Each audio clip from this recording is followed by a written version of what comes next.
Californians seem to be shedding masks at a rate not seen since last June, just before summer's Delta surge. The odds are good that at least one person on a crowded flight would test positive for the coronavirus.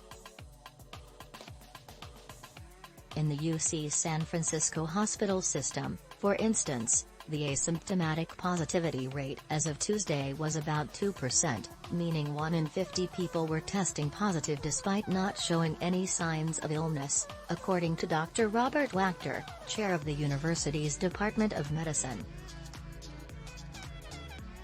Applying that same ratio to a flight with 150 passengers would mean there's a 95% chance that at least one passenger has COVID, he noted on Twitter.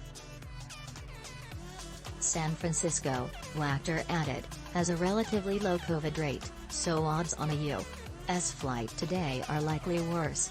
So what do experts say about when and where it makes sense to don a mask?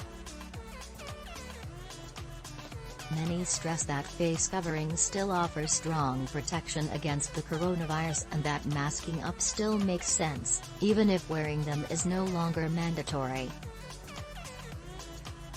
Unlike early in the pandemic, when even blue surgical masks were scarce, there are plenty of high-quality respirators, such as KF94, KN95 and N95 masks, widely available. Officials say such masks provide a good layer of protection against infection, along with other measures, such as getting up to date on vaccinations. While some people welcome the lifting of the mask order on public transit, many health experts didn't like the timing, nor did they like that the decision was made by a judge rather than carefully thought out by public health officials. The Justice Department is appealing the decision. Definitely too early, said Dr. Peter Chin Hong, a UC San Francisco infectious diseases expert. We're still in a very dynamic situation, and it came up so suddenly that people were caught off guard. Most importantly, it sets a terrible precedent of politics overriding public health, Chin Hong said.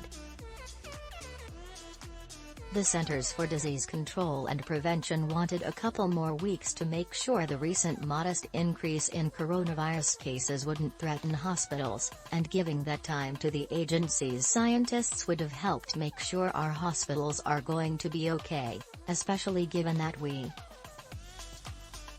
Dr. Robert Kim Farley, a UCLA epidemiologist, said the fact that hospitalizations haven't been increasing markedly, despite a modest rise in cases, suggests the CDC was pretty close to dropping the mask order anyway. But I think the real problematic view, from my side, is the undercutting of the WHO.